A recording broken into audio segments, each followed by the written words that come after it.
نماز پڑھنے والا بھی یہ چاہتا ہے کہ اللہ راضی ہو جائے، روزہ رکھنے والا بھی یہی چاہتا ہے کہ اللہ راضی ہو جائے، جو مکے میں جا کے حج اور عمرہ کرتا ہے کہ اس کی بھی رضا یہی ہے کہ اللہ راضی ہو جائے، ذکر کرنے والا بھی کہتا ہے کہ اللہ راضی ہو جائے، سجدہ کرنے والا بھی کہتا ہے کہ اللہ راضی ہو جائے، رکوع اور قیام کرنے والا بھی کہتا ہے کہ اللہ راضی ہو جائے۔ لیکن قربان جاؤں میں صحابہ کی عظمت پر، حضور سے محبت کرنے والوں پر،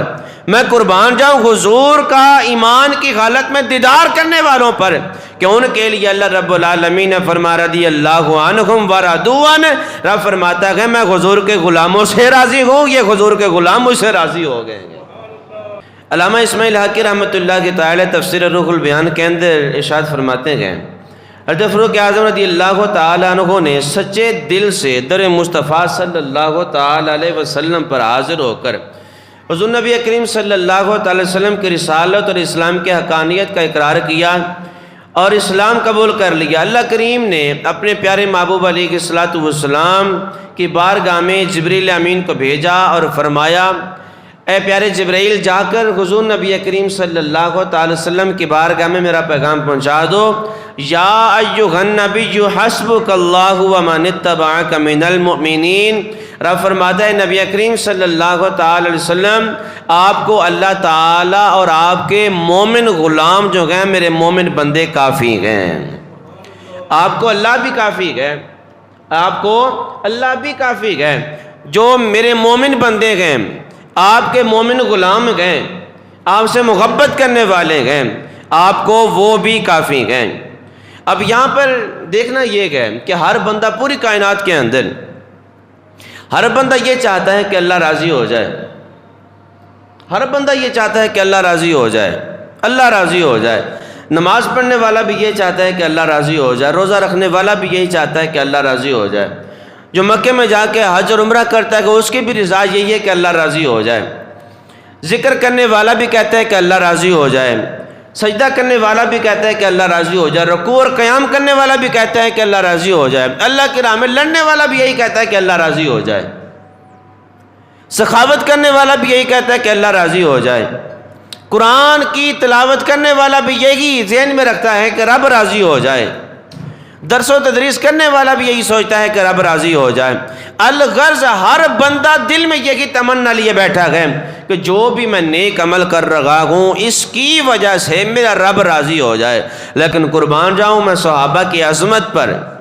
حضور سے محبت کرنے والوں پر، میں قربان جاؤں حضور کا ایمان کی حالت میں دیدار کرنے والوں پر، کہ ان کے لیے اللہ رب العالمین نے فرما رضی اللہ عنہم ورضوا عنہ، رب فرماتا ہے میں حضور کے غلاموں سے راضی ہوں، یہ حضور کے غلام مجھ سے راضی ہو گئے ہیں۔ کائنات کا ذرہ ذرہ یہی چاہتا ہے کہ رب راضی ہو جائے، لیکن حضور کے غلاموں کے لیے اللہ رب العالمین نے اپنی رضا کا اعلان خود فرما دیا، رضی اللہ عنہم ورضوا عنہ، میں حضور کے غلاموں سے راضی ہو گیا اور حضور کے غلام مجھ سے راضی ہو گئے ہیں۔ یہ مقام اور مرتبہ اللہ رب العالمین نے حضور نبی کریم صلی اللہ تعالی علیہ وسلم کے غلاموں کے لیے رکھا، اور ان غلاموں کی شان کے اندر یہ پوری آیت کریمہ کا نزول فرما دیا۔ کوئی یہ مت سمجھے کہ حضور کا ایمان کے حالت میں دیدار کرنے والا جو ہے اس کی تم اپنا نقائص بیان کرتے رہو گے، ان کے بارے میں تم غلط جملے بولتے رہو گے اور ان کی شان گھٹانے کی کوشش کرو گے۔ رب نے فرمایا جو تمہاری ڈیوٹی ہے تم کرو، لیکن جو میں نے فرما دیا ہے، قیامت تو آ سکتی ہے لیکن جن کے لیے رضا کے جملے، رضا کا اعلان میں نے کر دیا ہے کہ میں ان سے راضی ہو گیا ہوں، ان کی شان میں تھوڑی سی بھی کمی نہیں ہو سکتی، دنیا کے اندر بھی ان سے راضی ہوں، جب کل قیامت کے دہاڑا آئے گا میں رب تب بھی ان سے راضی ہو جاؤں گا اور حضور کی معیت کے اندر ان کو جنت میں داخل فرما دوں گا، اور تم دنیا میں بھونکتے رہو گے اور کل قیامت کے دہاڑے تمہیں میں ساحل محشر کے سامنے تماشا بناؤں گا کہ یہ تھے میرے محبوب کے غلاموں سے وفا کرنے والے اور یہ تھے میرے محبوب کے غلاموں سے جفا کرنے والے۔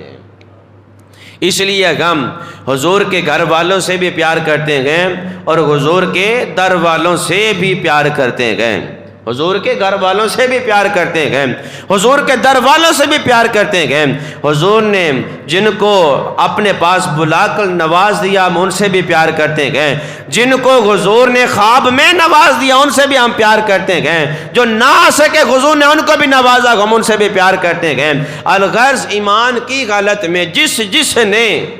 جس نے حضور کا دیدار کیا اور صحابیت کی منزل پر پہنچا، ہم اس ہر صحابی سے پیار کرتے گئے، چاہے وہ حضرت امیر معاویہ ہو یا ابو سفیان ہو، کوئی بھی صحابی رسول ہو، ہم ہر صحابی سے پیار کرتے گئے۔ بھونکنے والے بھونکتے رہیں گے، لیکن ان کے بھونکنے کی وجہ سے صحابہ کے شان میں ذرا برابر بھی فرق نہیں آ سکتا۔ ارے جن کے لیے اللہ رب العالمین نے یہ فرما دیا کہ میں ان سے راضی ہو گیا ہوں،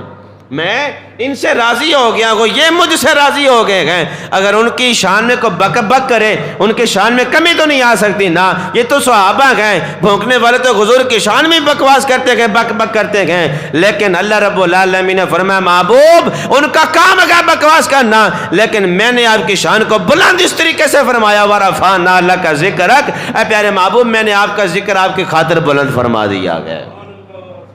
میں نے آپ کا ذکر آپ کی خاطر بلند فرما دیا گیا۔ صرف ذکر بلند زمین پر نہیں، پھر اللہ رب العالمین نے حضور نبی کریم صلی اللہ علیہ وسلم کو لا مکان کی بلندیوں پر بلا کر بھی حضور کے ذکر کو بلند فرما دیا۔